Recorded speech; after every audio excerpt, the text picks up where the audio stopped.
यस्य प्रसादान्नगति कुतोऽपि ध्ययं स्तुवंस्तस्य यशस्त्रिसन्ध्यं वन्दे गुरोः श्रीचरणारविन्दम् आजानुलम्बितभुजौ कनकावदातौ सङ्कीर्तनैकपितरौ कमलायताक्षौ विश्वाम्भरौ द्विजवरौ युगधर्मपालौ वन्दे जगत्प्रियकरौ करुणावतारौ नमस्त्रिकालसत्याय जगन्नाथसुताय च सभृत्याय सपुत्राय सकलत्राय ते नमः।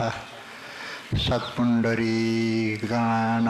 मेघाभं वैद्युताम्बरं द्विभुजं मौनमुद्राढ्यं वनमालिनमीश्वरं तं गौरजश्रितकुन्तलबद्धबरः वन्यप्रसूनरुचिरेक्षणचारुहासं वेणुक्वनन्तमनुगैरनुगीतकीर्तिं गोप्यो दिदृक्षतदृशभ्य गमनसमेताः तप्तकाञ्चन गौराङ्गी राधे वृन्दावनेश्वरी वृषभानुसुते देवी त्वां नमामि हरिप्रिये। नाहं वसामि वैकुण्ठे योगिनां हृदयेन च मधुभक्ता यत्र गायन्ति तत्र तिष्ठामि नारद। तुलसी काननं यत्र यत्र पद्मवनानि च पुराणपठनं यत्र तत्र सन्निहितो हरिः। यं प्रव्रजन्त्यमनुपेतमपेतकृत्यं द्वैपायनो विरहकातर आजुहाव पुत्रेति तन्मयतया तरवोऽभिनेदुस्तं सर्वभूतहृदयं मुनिमानतोऽस्मि। वञ्छाकल्पतरुभ्यश्च कृपासिन्धुभ्यैव च पतितानां पावनेभ्यो वैष्णवेभ्यो नमो नमः। जय रूप सनातन भट्ट रघुनाथ श्रीजीव गोपाल भट्ट दास रघुनाथ এই ছয় গোস্বামীর করি চরণ বন্দন। যাহা হইতে বিঘ্ননাশ অভীষ্ট পূরণ। দুর্গমে পথিমেন্ধস্য স্খলৎপাদ গতির্মুহু স্বকৃপায়ষ্টিদানেন সন্তু সন্তু। জয় রাধে। শিবায়। श्री श्री चैतन्य चरितामृतम् आदिलीलायां चतुर्था परिच्छेदः। श्री राधा भाव लैया चैतन्यावतार युगधर्म नाम प्रेम कैल परचार। সেই ভাবে নিজ বাঞ্ছা করিল পূরণ অবতারের এই বাঞ্ছা মূল কারণ।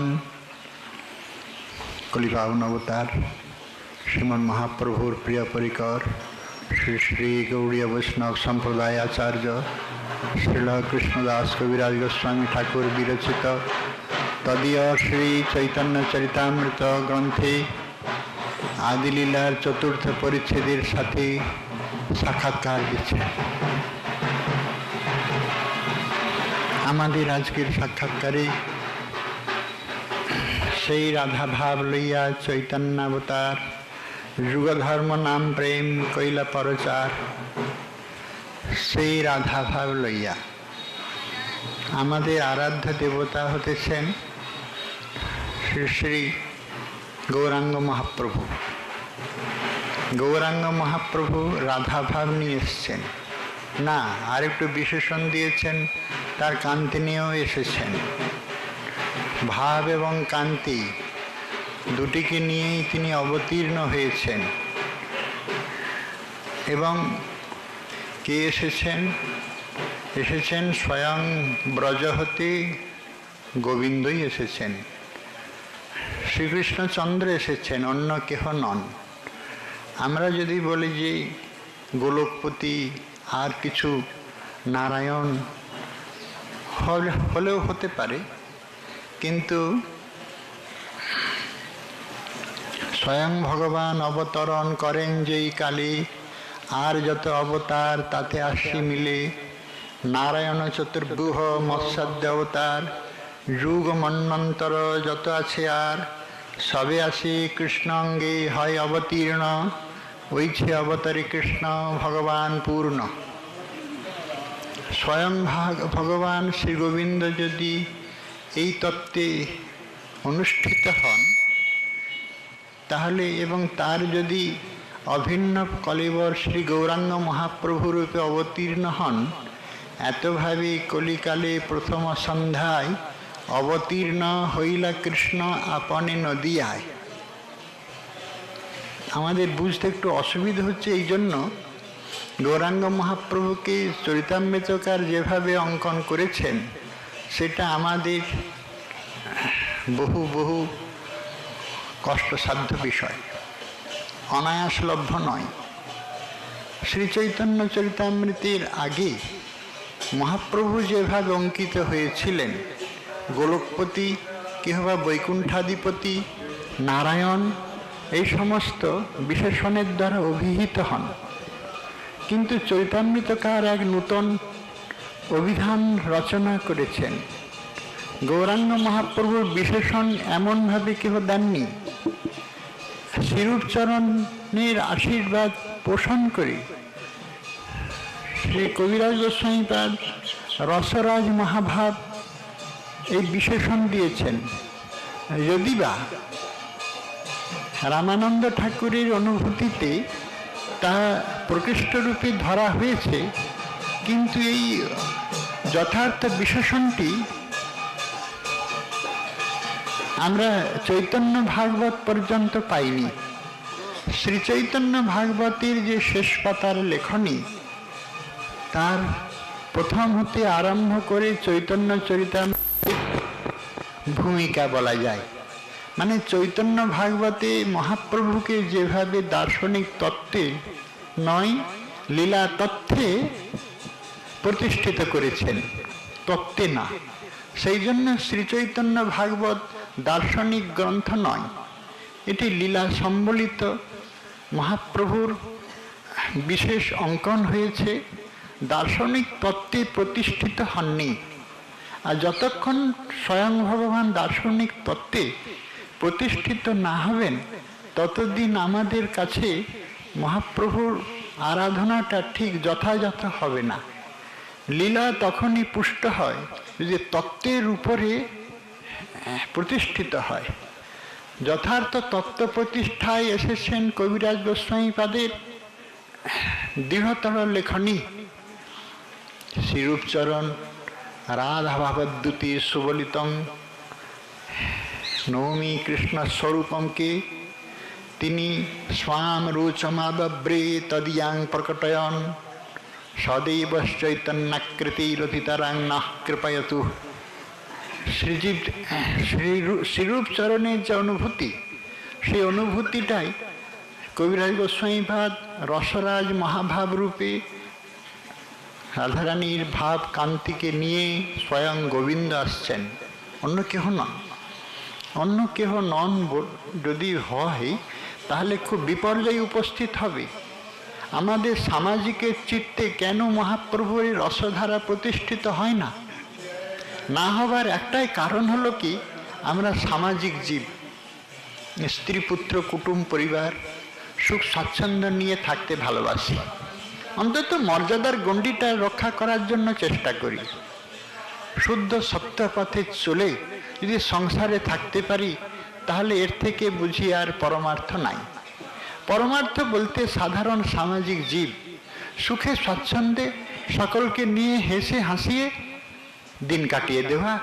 মৃত্যু তাদের কাছে কিরূপ জিনিস জানা নাই, কেননা মৃত্যু তাদের কাছে এক অবিশ্বাস্য বস্তু। জয় জয়।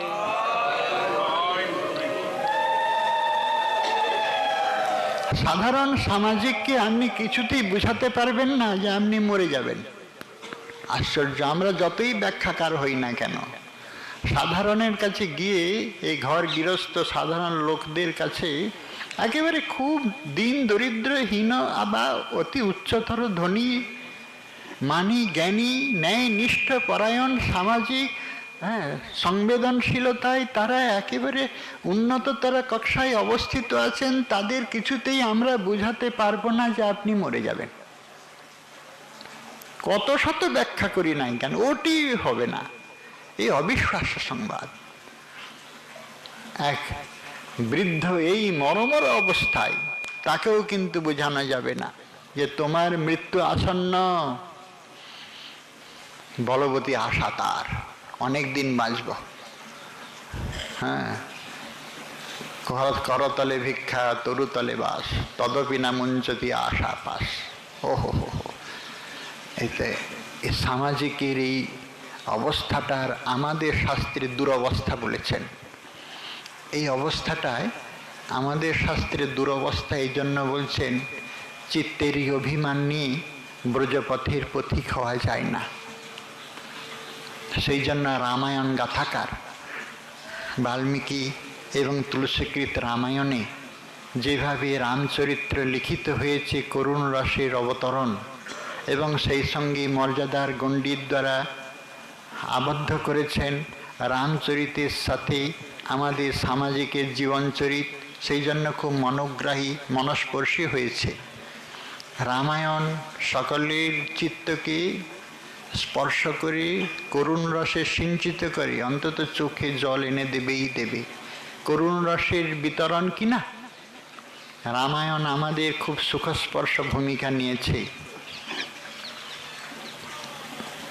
কিন্তু চৈতন্য চরিতামৃত আমাদের সামাজিকের চিত্তে স্পর্শ করবে না, কেননা মৃত্যুরও বহু ঊর্ধ্বে। এ হলো সেই রাধা ভাব লইয়া চৈতন্য অবতার।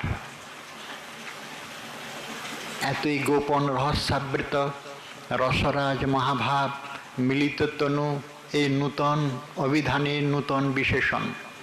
মহাপ্রভুকে, শ্রী গৌরাঙ্গ মহাপ্রভুকে এইভাবে বিশেষণ দিয়ে তার তত্ত্বকে প্রকাশ করতে পারেননি। যদিও শ্রীরূপচরণ তার লেখনী ফলকে মহাপ্রভুর চরিত্র চয়ন করেছেন, কিন্তু তা আমাদের মন ভরে না। বাংলা ভাষার সরস সহজ পদ্ধতি অবলম্বনে এই লোকোত্তরীয় চরিত্রকে যেভাবে দার্শনিক তত্ত্বে প্রতিষ্ঠিত করেছেন তা এই বিরল প্রচার বলা যায়। সামাজিক সেই জন্য সেইখানে স্পর্শকাতর নয়, এই জন্য নয় এখানে সমাজের কোনো গণ্ডি নাই, কোনো মর্যাদা নাই, বরং এই সমস্তকে অতিক্রম করে এক লোকোত্তরীয় জগতের অতিমর্ত জগতের সংবাদ। সেই সংবাদ এতই দুরূহ সংবাদ যা আমাদের মনোনয়ন মানসের করায়ত্তের মধ্যে থাকে না, এমনকি বহু কৃপা সাপেক্ষেও সম্ভব নয়। প্রস্তাবনাটা এইরকমই। সেই রাধা ভাব লইয়া চৈতন্যাবতার কেন আমরা বুঝতে পারি না? আমাদের চিত্তভূমি সেইখানে যেতে পারে না।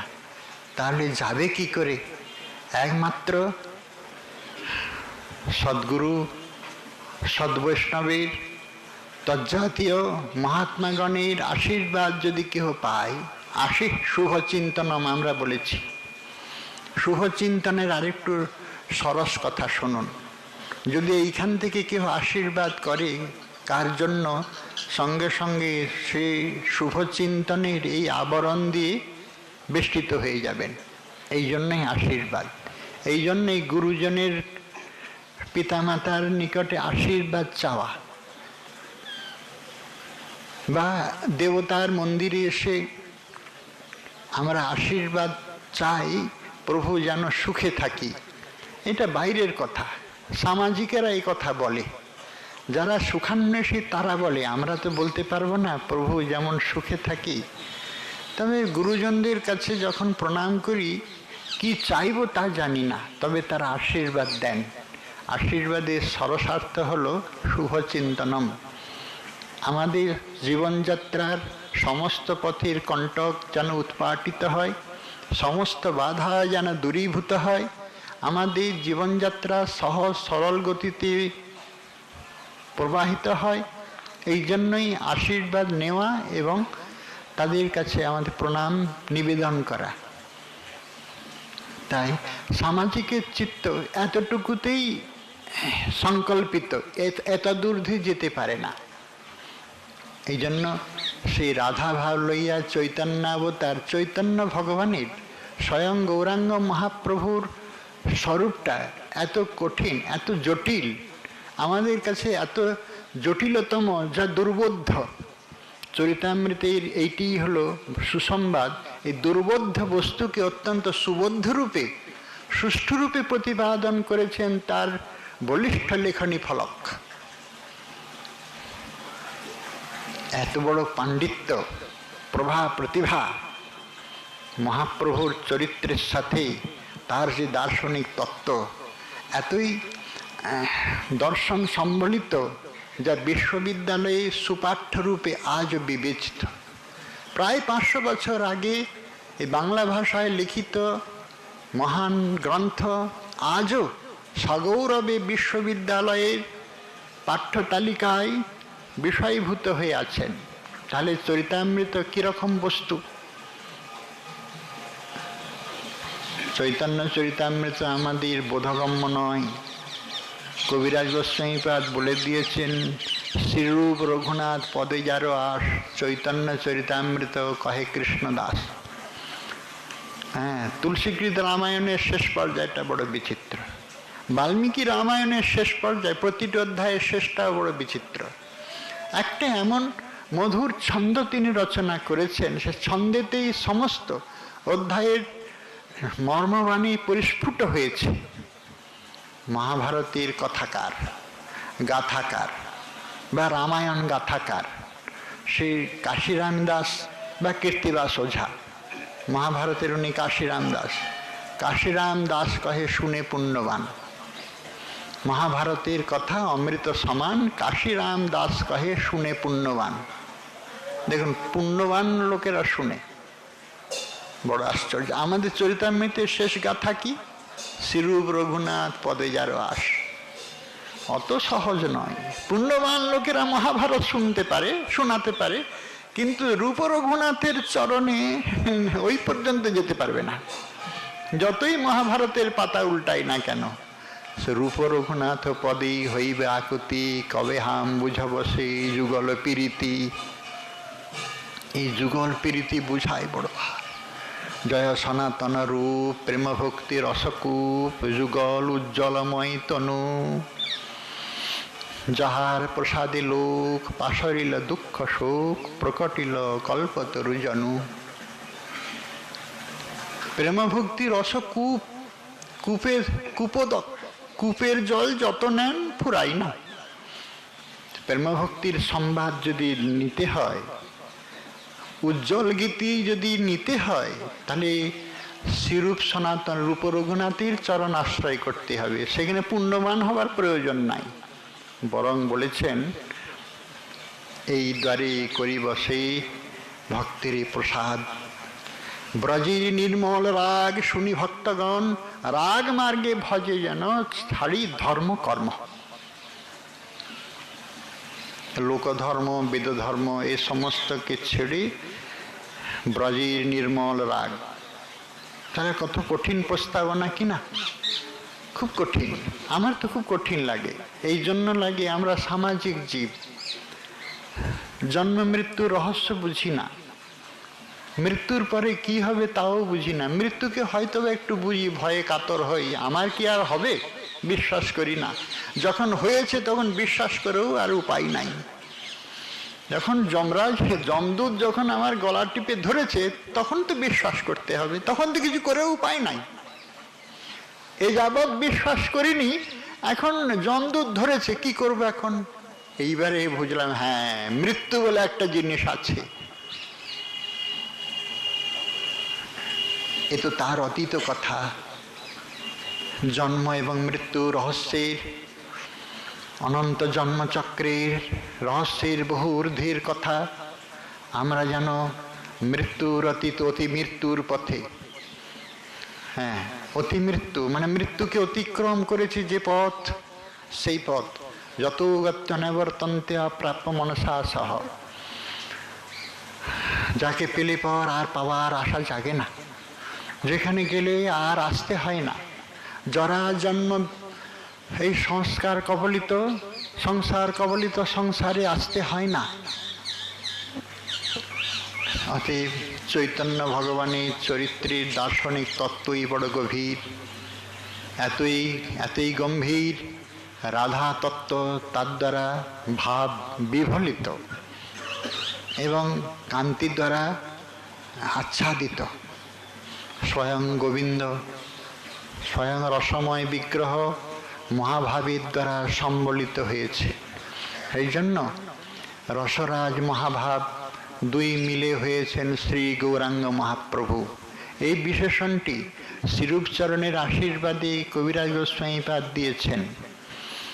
যদিও রামানন্দ ঠাকুরের উক্তিতে ধরা পড়েছিল, কিন্তু বহির্ব্যক্তিকরণে একই মাত্র সমর্থ হল চৈতন্য চরিতামৃত। শ্রী চৈতন্য ভগবান আমাদের কাছে বড় আদরের বস্তু। এখন থেকে আর ভগবান বলবো না। ভগবত্তার তার বহু নিদর্শন আছেই, এখন থেকে আমরা আর ভগবান বলবো না। ভগবান শব্দটা না অনেক সমীহ এনে দেয়, অনেক শ্রদ্ধা এনে দেয়, অনেক অনেক ঐশ্বর্য এনে আমাদের চিত্তের মাধুর্যটাকে একটু যেমন দলিত করে দেয়। না, ভগবান হন কিন্তু তার মাধুর্য লীলার যে পরিবেষ্টনী তার ভিতরে, তবেই তো চরিতামৃতের আগমন। এই জন্যই তো ব্রজের বৈষ্ণবগণ তাকে অনুরোধ করলেন, আমাদের চৈতন্য ভগবানের যে শেষ লীলা সেটা শোনাও। শেষ লীলায় তো ভগবানের কোনো রূপ কীর্ত নেই, আছে সেখানে মাধুর্য রসের অবগাহন। রাধিকার চেষ্টা জয়ছে উদ্ধব দর্শনে, সেই মতো মহাপ্রভুর হয় রাত্রি দিনে। গম্ভীরা ভিতরে প্রভুর নাহি নিদ্রালব, ভিত্তে মুখ শির ঘষে ক্ষত হয় সব। লোমকূপে রক্তোদ্গম দন্ত সবহালি, খনিয়ঙ্গ ক্ষীণ হয় খনিয়ঙ্গ ফুলে। কোনো ভগবানের এমন হয়েছে নাকি? হয়নি। নারায়ণ চতুর্ভুজ মৎস্যকূর্ম বরাহ বামন কোনো ভগবানের হয়েছে? ভগবানের এগুলো হয় না। যদি এইগুলো হয় না, তাহলে ভগবত্তার প্রতিষ্ঠিত করা যায় না, প্রতিষ্ঠা করা যায় না। এ তাহলে কেমন কেমন ভগবান বলে? ভগবত্তা দিয়ে নয়, এই মাধুর্য দিয়ে রসায়িত হয়েছে। বহু ঊর্ধ্বের বিষয়, ঐশ্বর্যের বহু গণ্ডির ঊর্ধ্বে, এতই ঊর্ধ্বে। আমরা তো ঐশ্বর্যকে ভালোবাসি না। খুব বড় চাকচিক্য বাহার দেখলেই আমাদের মন সমীহ হয়ে থাকে, হ্যাঁ, শ্রদ্ধায় অবনত হয়ে থাকে। কিন্তু না, সেখানে শ্রদ্ধা আছে কেমন জানেন? সবটায় মাধুর্যমণ্ডিত। এতই মাধুর্য না, সবটায় চেষ্টানাং সর্বাবস্থা রমণীয়তা। সমস্ত অবস্থাতেই তার রমণীয়তা প্রকাশ পায়। সেই জন্য চৈতন্য ভগবানের তত্ত্ব বড় কঠিনতম হয়েছে আমাদের কাছে। তিনি কি করেছেন? এসে করেছেন যুগধর্ম নাম প্রেম কইল পরচার। যুগধর্ম, নাম এবং প্রেম, এর পূর্বে তো কোনো নিশ্চয় প্রমাণ থাকা আবশ্যক, প্রয়োজন। শ্রীমদ্ ভাগবতের বিখ্যাত নবযোগীন্দ্র সংবাদ হতে মহাপ্রভুর অবতরণের ইঙ্গিত দিয়েছেন, প্রকাশ করেছেন। কৃষ্ণবর্ণং তুষা কৃষ্ণং সাঙ্গোপাঙ্গাস্ত পার্শ্বতম যজ্ঞৈ সংকীর্তন প্রায়ীরে যজন্তি সুমেধসঃ। এই শ্লোকের সরলার্থ হল কৃষ্ণবর্ণ, কালো রং না। কৃষ্ণ এই দুই বর্ণ সদা যার মুখে, অথবা কৃষ্ণকে যহ বর্ণে নিজ সুখে। কৃষ্ণবর্ণের অর্থ দ্বৈত প্রমাণ, কৃষ্ণ বিনু তার মুখে নাহি আইসে আন। আমরা সাধারণত বর্ণ শব্দে এই রং বুঝি, লাল কালো সাদার এসব রং বুঝি বর্ণ। কিন্তু না, অভিধানকার বর্ণ শব্দে চার প্রকারের অর্থ করেছেন। হ্যাঁ, বর্ণ দুই আদৌ ব্রাহ্মণ ক্ষত্রিয় আদি বর্ণ, হ্যাঁ, আর বর্ণ শুক্লাদৌ সাদা রং, কালো রং, এরকম আমরা বর্ণ বলি। আর বর্ণস্তুতও, স্তুতি অর্থে বর্ণ শব্দ প্রয়োগ হয়। আর বর্ণ বাক্যরে বর্ণ, স্বরবর্ণ, ব্যঞ্জন বর্ণ, অক্ষরকে বুঝাতে গেলে বর্ণ শব্দ প্রয়োগ হয়। কিন্তু অক্ষর কাকে বলে? এটা আবার কেমন কথা? কয়েকটা সাংকেতিক চিহ্ন। দূর, সাংকেতিক চিহ্নকে অক্ষর, সাংকেতিক চিহ্নকে যদি অক্ষর বলে, কয়ের যে আমরা আঁকড়ি দিলাম, ক লিখলাম বাংলাতে, হিন্দিতেও ক লিখলাম, তামিলেও ক লিখলাম, ভারতের 18টা ভাষায় ক লিখলাম, সবগুলোই কিন্তু সাংকেতিক। কয়েকটা, যিনি প্রথম ভাষাবিদ আবিষ্কার করেছিলেন এই বিপুল ভাষা ভাণ্ডারকে, ভাষা সমুদ্রকে কেমন করে কুক্ষিভূত করে রূপ দেওয়া যায়, তার মেধাকে আমরা বারংবার প্রণাম করছি। একটা সংকেতের ভিতরে শব্দটাকে কেমন করে কুক্ষিভূত করে দিল, আশ্চর্য না? এত বড় শব্দটাকে ক, সে যেদিন থেকে আবিষ্কৃত হয়েছে ক, আমাদের যুগ যুগ পর্যন্ত ওই আঁকড়িটা, ওই সাংকেতিক চিহ্নটা দিয়ে প্রকাশিত হবে ক। রামানুজাচার্যপাদ এর কথা বলেছেন। তবে কি একটা সত্য আর একটি অসত্য? আমরা যখন হিন্দিতে ক বলি, লিখি, বাংলায় ক লিখি, দুইয়ের আকার কিন্তু ভিন্ন। একটাকে সত্য বললে আর একটাকে অসত্য বলতে হয়। বলছেন না, সবগুলোই সত্য, সবগুলোই সত্য। ভিন্ন ভিন্ন ভাষা, ভিন্ন ভিন্ন প্রত্যন্তকে স্বীকার করে সাংকেতিক চিহ্ন দিয়ে শব্দকে এর ভিতরে ধরা হয়ে থাকে। তবে ভাষাবিদরা আরও কিছু নূতন নয়, অনেক দিন আগে সংবাদটা দিয়েছেন, উৎসুকতা হেতু বলছি, আগে কিন্তু শব্দ অর্থ উচ্চারণ হয়। আমাদের বৈখরী বৃত্তিতে যেটুকু বের হয় তার পূর্বেই পরাপশ্বন্তী বৃত্তিতেই সেটা অত্যন্ত সূক্ষ্ম আকারে থাকে। যেটাই মুখ দিয়ে বেরোচ্ছে না, এটা বৈখরী বৃত্তি। তার পূর্বেই কিন্তু এত স্রোতস্বিনী আকারের মনন হয়েছে, একটা একটা অক্ষর ভেঙে ভেঙে বের হয়ে আসছে। সেই জন্য ভাষাবিদরা বলেন, আগে আমাদের মনের মধ্যে বহু প্রকারের মনন সঞ্চার হয়েছে, তার অতি স্বল্প স্বরূপ বাইরে অক্ষর রূপে প্রকাশ পেয়েছে। সাংকেতিক চিহ্ন দিয়েছি আমরা ক, বা যত বর্ণ বা অক্ষরে, এই 4 প্রকারের অর্থের ভিতরে গ্রন্থকার মাত্র 2টি অক্ষর দুটি অর্থ গ্রহণ করলেন। কৃষ্ণবর্ণ শব্দের অর্থ 2তে প্রমাণ, কৃষ্ণ বিনু তার মুখে নাহি আইসে আন। স্তুতি অর্থ নিলেন, স্তুতি, সবসময় শ্রীকৃষ্ণকে স্তুতি করছেন। আরেকটি অর্থ নিলেন কি না, অক্ষর, অক্ষর, কৃষ্ণ নাম, এই অক্ষর, এই শব্দটাকে নিলেন এবং স্তুতি অর্থ নিলেন। কৃষ্ণ বর্ণং তুষা কৃষ্ণম, কীট মানে কান্তি, কান্তিতে তিনি অকৃষ্ণ। অকৃষ্ণ মানে মানে কালোর উল্টোটা সাদা। আমরা এই অর্থটাই করতাম। কেহ যদি তারে বলি অকৃষ্ণ বরণ, আর বিশেষণে তারে করে নিবারণ। অকৃষ্ণ বরণে কহে পীত বরণ, বিশেষণ দিচ্ছেন। অকৃষ্ণ বরণে কহে, অকৃষ্ণ বলতে কি হয়, কৃষ্ণ বর্ণের উল্টোটা, বিপরীত শব্দ, সমানার্থক নয়, বিপরীত শব্দ, কালোর উল্টোটা সাদা। বলছেন তোমরা এই ভুলটা করবে বলেই আমি বলছি না না না, অকৃষ্ণ বরণে কহে পীত বরণ, পীত বর্ণ বলো। কেন বলবো? গ্রন্থকারকে যদি জিজ্ঞাসা করি কেন বলবো, এই কেন কিন্তু জিজ্ঞাসাটা হওয়া চাই, না হলে আমরা আগাতে পারবো না। দিধিতিকারকে যখন পড়াচ্ছিলেন তার গুরুদেব বলছেন বলো ক। কেন বলবো? খ আগে বলবো না কেন? গ আগে বলবো না কেন?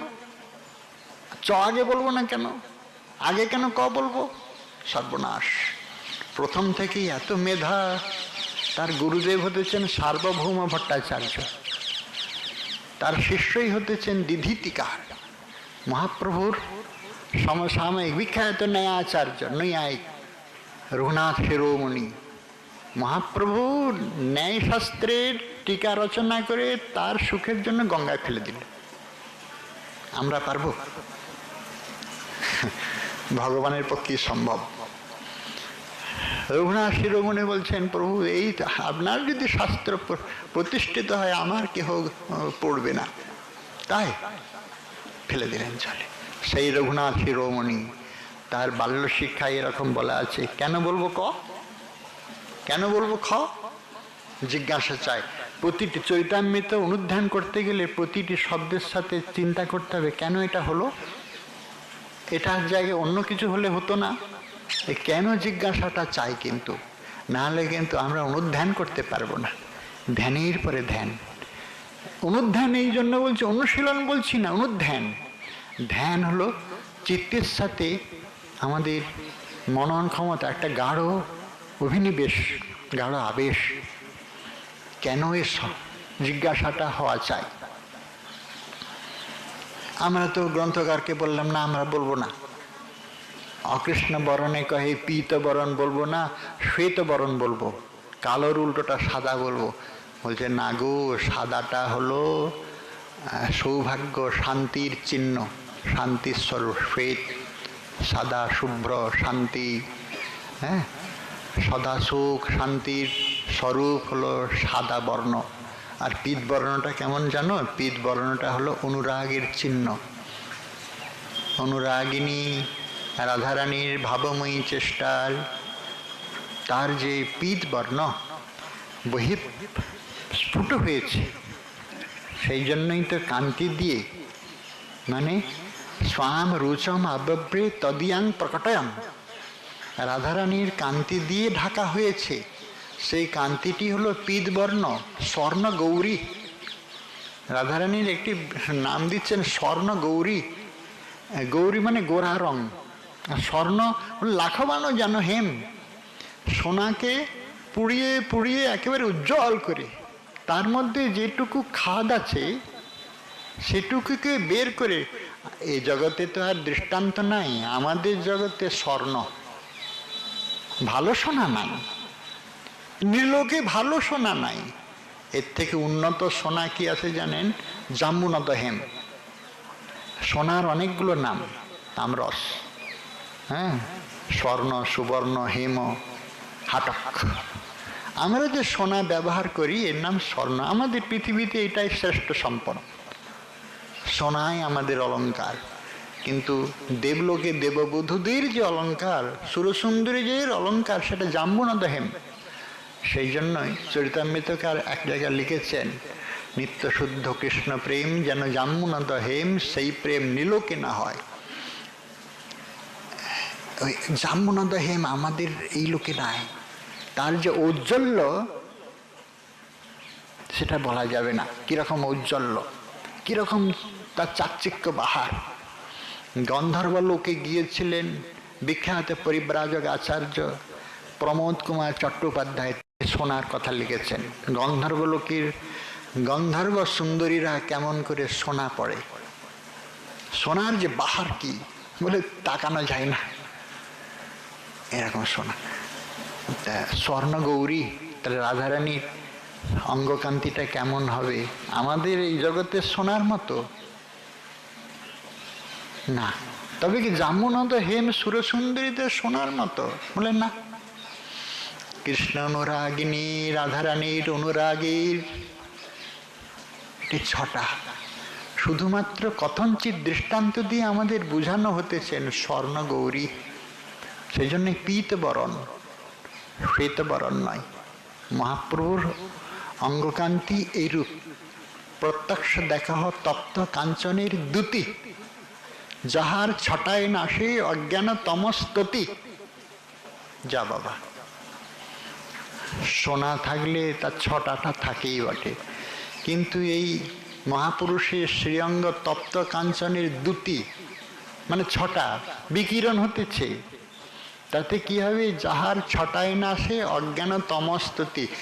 গৌরাঙ্গ মহাপ্রভুকে যে দেখেছে না, তাদের অজ্ঞান মানে অন্ধকার চলে গিয়েছে। সে কেমন? বলে অজ্ঞান অন্ধকার তো আমাদের মধ্যে জমাট বাঁধা, বহুদিনই সঞ্চিত জমাট, কত জন্ম জন্মান্তরের আমাদের কালিমার প্রলেপ,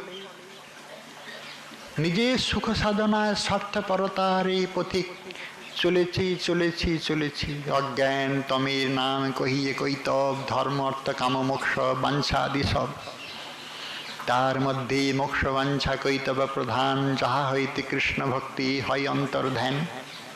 দেখবার মাত্রই এই যত কপটতা আছে এগুলো সব কুহেলি কপটতার মধ্যে, কৈতব নিজের সুখের জন্য। তার মধ্যে মোক্ষ বাঞ্ছা কৈতব প্রধান বললেন কেন? এটা বড় অন্ধকার, বড় আধার। সব থেকে মোক্ষ বাঞ্ছা পালে ভালোই তো, আরে সংসার যন্ত্রণা ভোগ করতে হবে না, আমি এখন মুক্ত হয়ে গেলাম, এটা বড় কপটতা। বলছেন হ্যাঁ, কেন বড় কপটতা জানেন? একটা স্থায়ী প্রতিকার করা হলো। স্বর্গ সুখ বাসনায় স্বর্গে যাব বটে, তবে পুণ্যক্ষয়ে স্বর্গ হতে পতন হবে অতটুকু চিন্তা করিনি। স্বর্গে যেতে পারলেই ভালো। আর আমরা এত স্বার্থপর জীব না, আমরা কেমন করে স্বর্গ যেতে চাই জানেন? কুকুরটাকে দুটো বিস্কুট দিলাম, ভিখারিকে দুটো অন্ন দিলাম, পুণ্য করলাম না? এসব করলাম না? একটি ঘি দান করলাম, কিন্তু আমি শিল্পপতি, ঘি ব্যবসা করি, সেইখানে যে কি তৈরি হচ্ছে কে জানি, বুঝছেন? মনে করছে আমি তো পুণ্য করেছি, আমি তো দান দক্ষিণা দয়া দেখিয়েছি, আমার তো স্বর্গ হবেই হবে। হ্যাঁ, স্বর্গ তো তোমার হবেই, এমন স্বর্গ হবে না। তারপরে যে তোমার কি হবে এইভাবে হয় না, শাস্ত্রে এরকম লেখেনি। আমাদের শাস্ত্রের মধ্যে কোনো পক্ষপাতিত্ব নেই। ঋষিগণের অনুভূতি কোনরূপ পক্ষপাতিত্বকে স্বীকার করেনি। আমরা স্বার্থময় জগতে স্বার্থে বিড়ম্বনায় বিড়ম্বিত হয়েছি, সেই অজ্ঞান অন্ধকারে চলেছি। এত সব স্বার্থ, সব থেকে স্বর্গ সুখ, ইহজগতের সুখ, পরজগতের সুখ, সুখ চাই সুখ চাই সুখ চাই, শেষকালে সুখের সন্ধান পেলাম, মুক্তি চাই, যা। কিন্তু মুক্তি তো বলছেন তার মধ্যে মোক্ষ বাঞ্ছা কৈতব প্রধান, সব থেকে বড় কপটতা। কুহেলি হতেছে মুক্তি, বলছেন কেন? স্থায়ী প্রতিকার। তাহলে স্বর্গ সুখাদি বলে অস্থায়ী প্রতিকার। অস্থায়ী প্রতিকার মানে যুগ যুগ, কত কোটি যুগ সেইখানে স্বর্গে থাকবো, তবে ক্ষীণে পুণ্যে মর্তে লোকং বিশন্তি, যতেহ কর্মার্জিত লোকক্ষীয়তে তথা মূত্র পুণ্যার্জিত লোকক্ষীয়তে।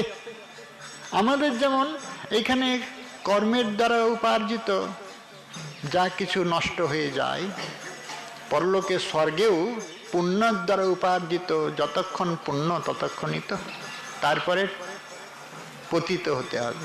আবার কোন জন্মে এসে পড়বো তার তো ঠিক নেই। সেই জন্য মুক্তি হলো সব থেকে একটা সুখের প্রতিকার। না, আর আমাদের জরা জন্মের ভিতরে আসতে হবে না। ভালো প্রতিকার চেয়েছো তুমি, ভালো প্রতিকার, একটা স্থায়ী প্রতিকার, কিন্তু পেলাম কি তা তো জানি নাই।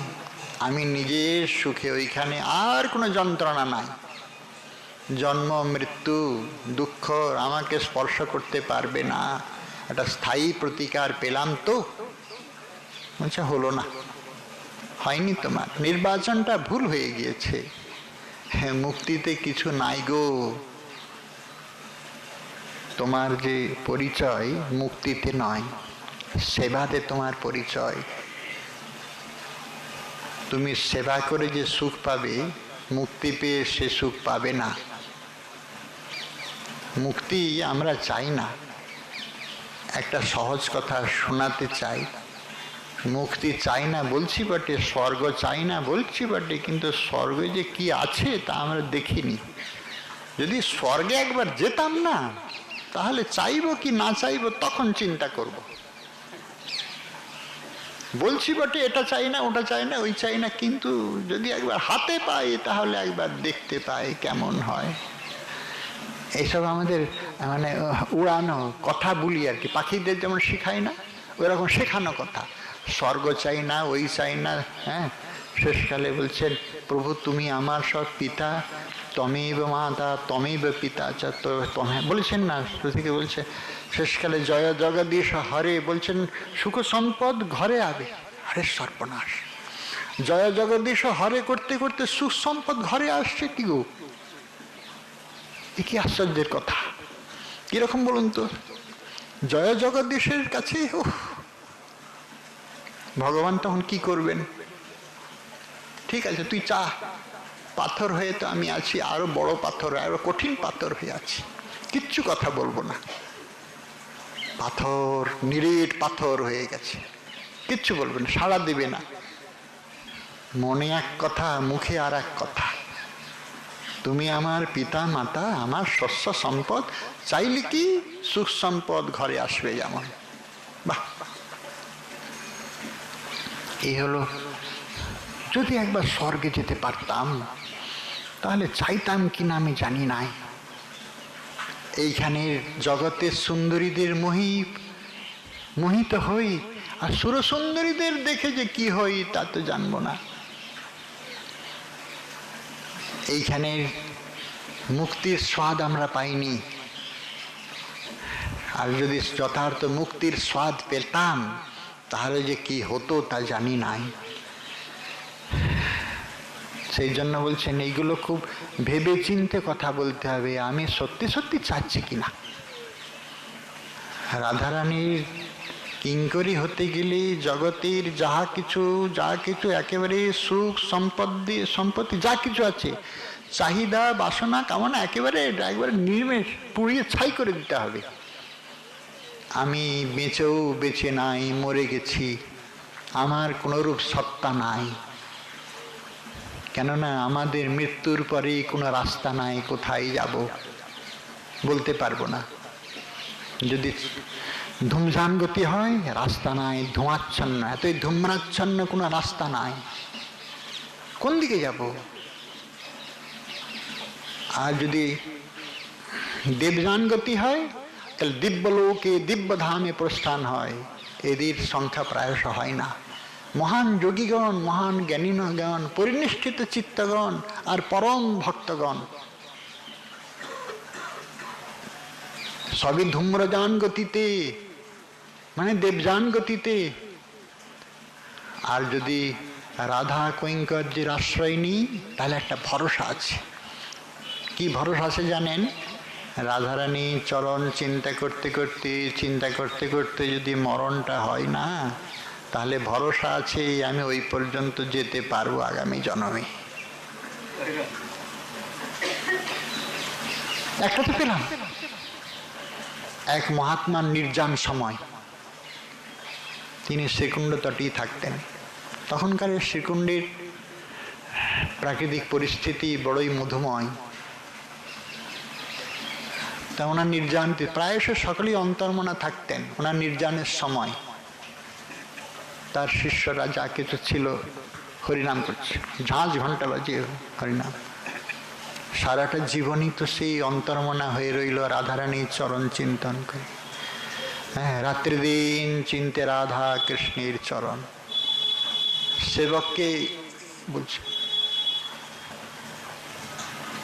কি গো, মৃত্যুর সময় হরিনাম করবে না? বলছেন না। মৃত্যুর সময় নাম শোনাবে না? বলে না। এই কেমন কথা, কোন রাজ্যের কথা? মৃত্যুর সময় হরিনাম শোনাবে না কানে? অন্তর্মনা হয়ে গেছে তো, আবিষ্ট চিত্ত হয়ে গেছে তো। রাধারানীর চরণে একান্ত কিঙ্করীরা এরকম বাইরের সঙ্গে যোগ রাখে না, ছেদ হয়ে যায়। বাইরের কোনো শব্দ এসে যে আদেশটাই রেখে যে যোগটা হয়েছে ছেদ করে দেয়, ছিন্ন হয়ে যায়। খুব কষ্ট হয়, যে যাতনা হয় না সে যাতনা বলা যায় না।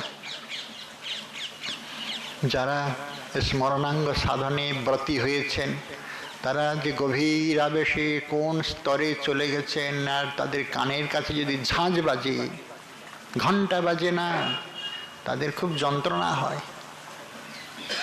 এইভাবে রাধারানীর চরণে সেই দাসিত্ব, সেই দাসী ভাবনায় ধীরে ধীরে ধীরে ধীরে নয়ন নিমিলিত হলো। এই হলো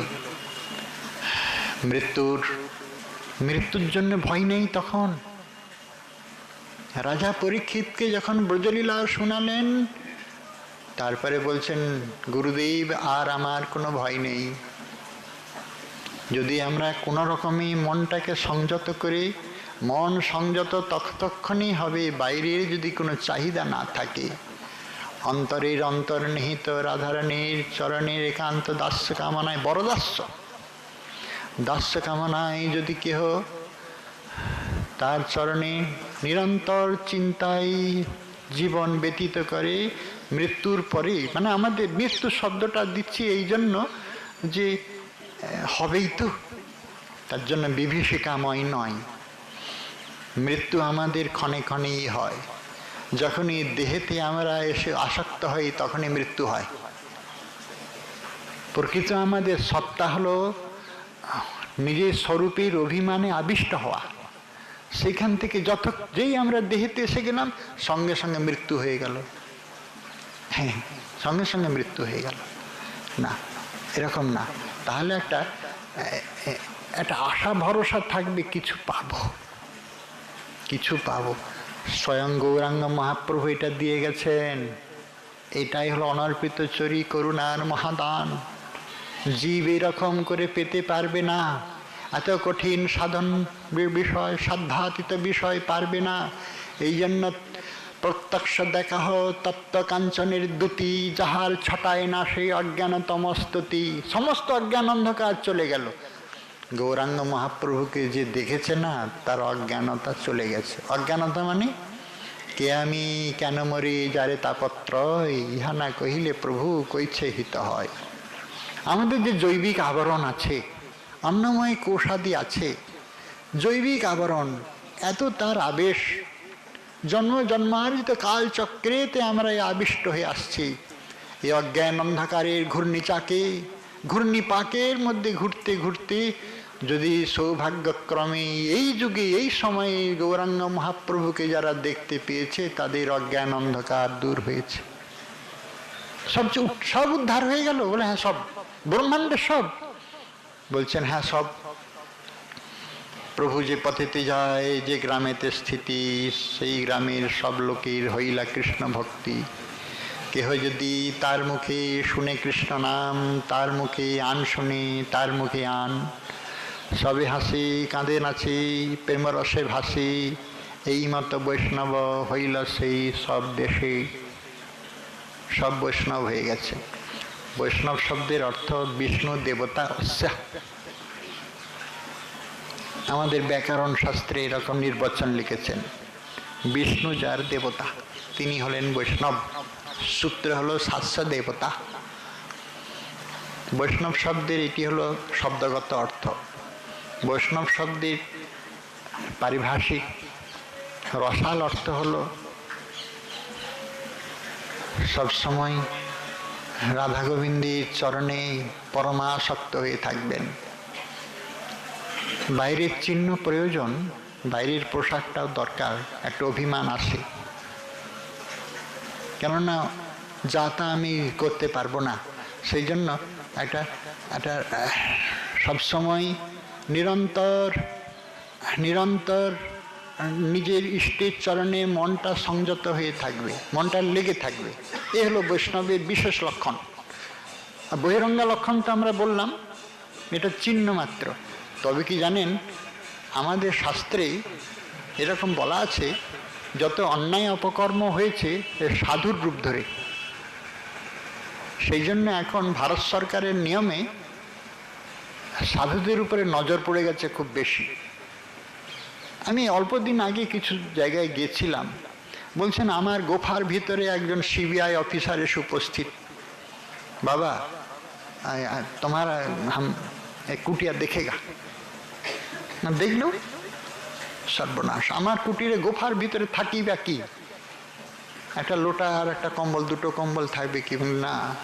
সিবিআই তন্ন তন্ন করে দেখলো, শুধু ওই কুটির না, যতগুলো কুটির ছিল সবগুলো তন্ন তন্ন করে দেখলো।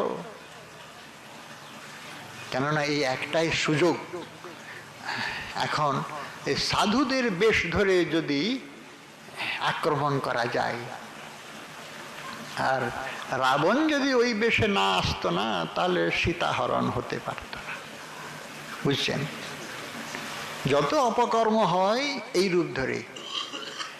এই বেশটার অনেক মর্যাদা আছে। সাধারণের হাতে হীরার টুকরো যদি শিশুর হাতে তুলে দেওয়া হয়, বানরের হাতে, তাহলে ছুঁড়ে ফেলে দিবে। এরকম এই যে বেশির অনেক মর্যাদা, আমরা সেই মর্যাদাটাকে রক্ষা করার যেন দায়বদ্ধ হয়ে থাকি। এই হলো বৈষ্ণবের বহিরঙ্গ পরিচয়। অন্তরঙ্গ পরিচয়ের কথা তো শুনলাম। নিজাভীষ্ট কৃষ্ণ পৃষ্ঠ পাশেতে লাগিয়া, নিরন্তর সেবা করি অন্তর্মনা হইয়া। এই বৈষ্ণব মহাপ্রভুকে দেখে এরকম হয়ে গেল। যুগ যুগ তপস্যা করো, তপস্বী রাজা পাই নাই, আর দর্শন মাত্র হলো। বলছেন হ্যাঁ, অবশ্যই হলো। আমাদের ত্রিবিধ কোষ উন্মোচিত হয়ে যায়।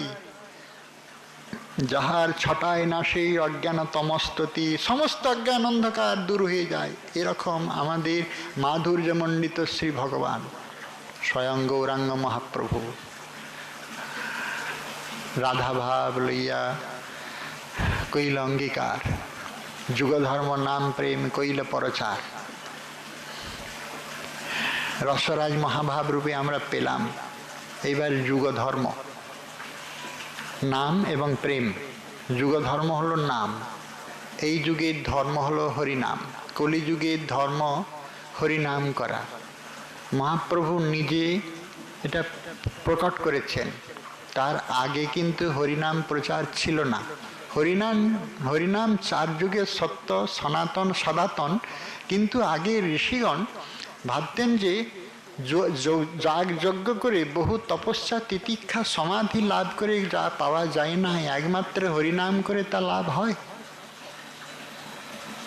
অসম্ভব, বিশ্বাস করতে পারেনি। সেই জন্য হরিনাম থাকা সত্ত্বেও তারা হরিনামকে স্বীকার করে, গ্রহণ করেননি। হরিনামের এত মহিমা আছে, মহাপ্রভু নূতনভাবে আমাদের জানালেন। মানে সূর্যোদয় হয়ই, কিন্তু সূর্যের আজকে নূতন নবানুরাগ। মহাপ্রভু জানালেন কলিহত জীবের দ্বারে দ্বারে এসে, হরিনাম হলো তোমাদের ধর্ম, তোমাদের জৈব ধর্ম, তোমাদের বেঁচে থাকার এটাই হলো পরম মহৌষধি। এটা জীবধর্ম এবং যুগধর্ম। শুধু যুগধর্ম না, এটা জীবধর্ম। আচণ্ডালে মানে যে কেউ পেতে পারবে। তিনি এরকম বললেন কেন? বলে তোমরা যে কি জিনিস আমি খুব ভালো করে জানি। তপস্যা করতে পারবে না, সমাধিস্থ হতে পারবে না, যাগ যজ্ঞ কোনো দ্রব্য শুদ্ধি নাই, সবেতেই ভেজাল। হ্যাঁ, সবেতেই ভেজাল।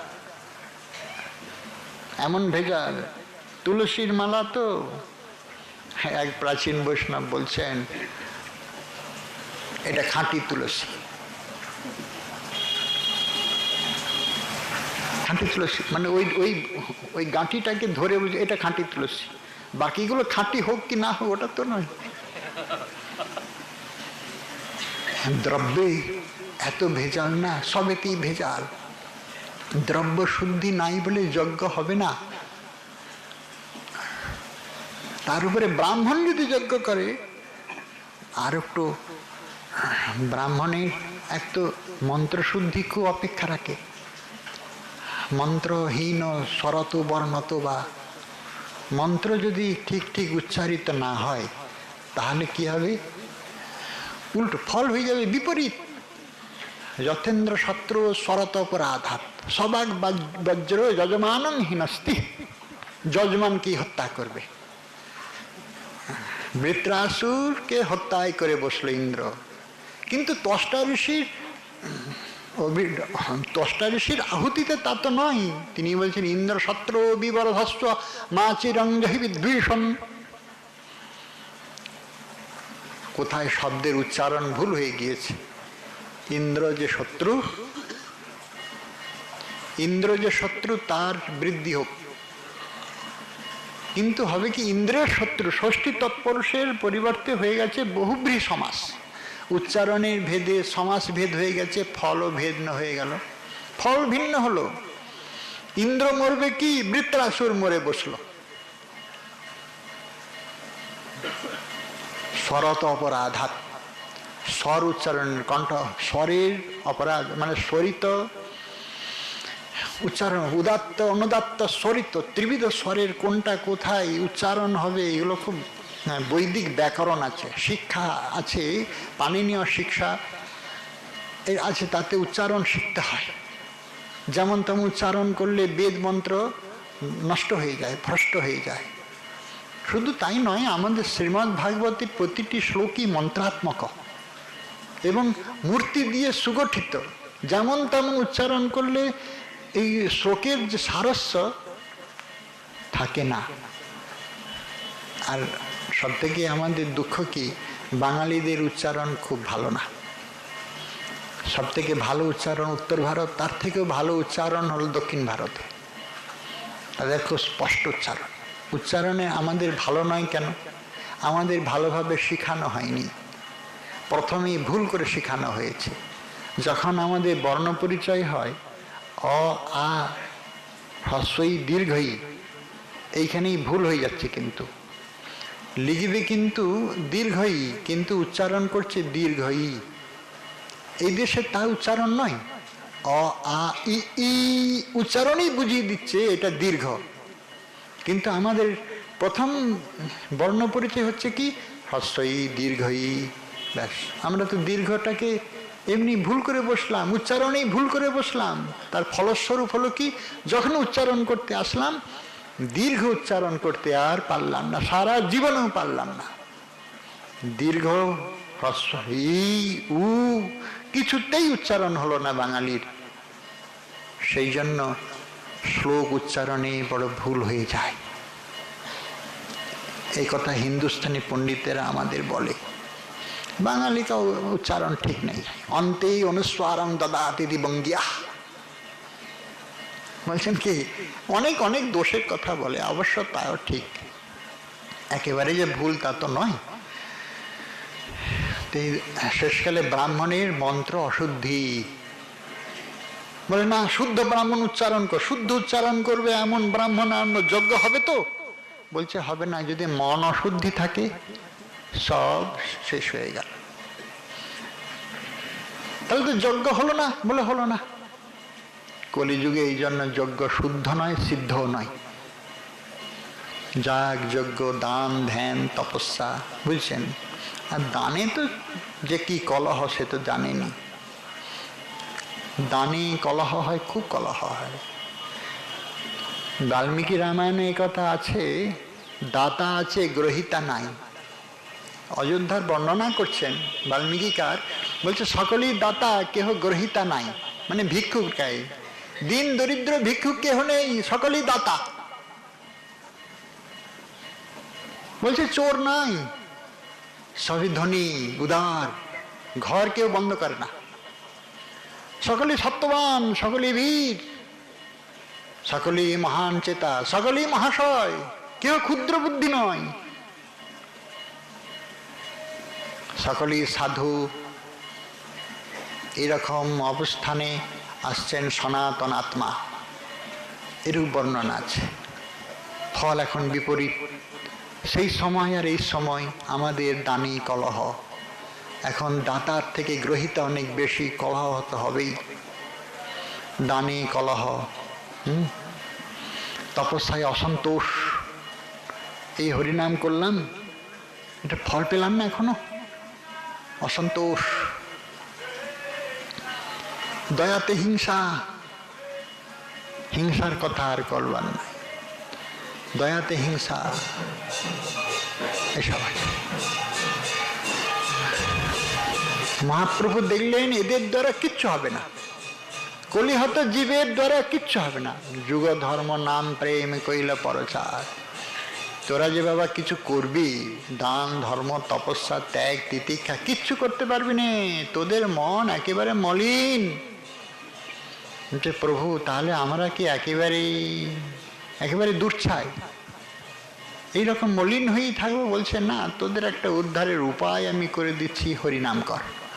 সে কি, হরিনাম করতে গেলে তো শুদ্ধ চিত্ত হয়ে করতে হয়। বলে হলে ভালো, না হলেও ভালো, যেমন করে যেভাবে হোক, স্ত্রী শূদ্র হতে ধনী দরিদ্র উচ্চ নিচ অবস্থা অনবস্থা, নদেশ নিয়মস্তত্র নকাল নিয়মস্তথা নচ্ছিষ্টাদ নিয়ম বা হরের নাম অনিরুদ্ধক।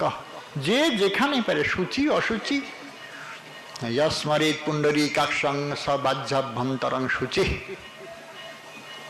এটা আমরা বলি না, ব্রাহ্মণেরা মন্ত্র পড়ায় না, পুণ্ডরীকাক্ষ ভগবানকে যারা স্মরণ করে তাদের বাইরে এবং অন্তরে পবিত্র।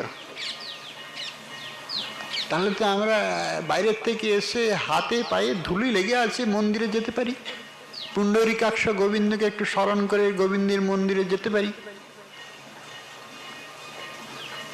এটা জীব গোস্বামীপাদ তুলেছেন, তুলে বলছেন না, ব্যাস নারদ আদি পূর্বাচার্যগণের অনুমোদন নাই, তাদের সদাচার পদ্ধতি বলা আছে, এরকম নাই।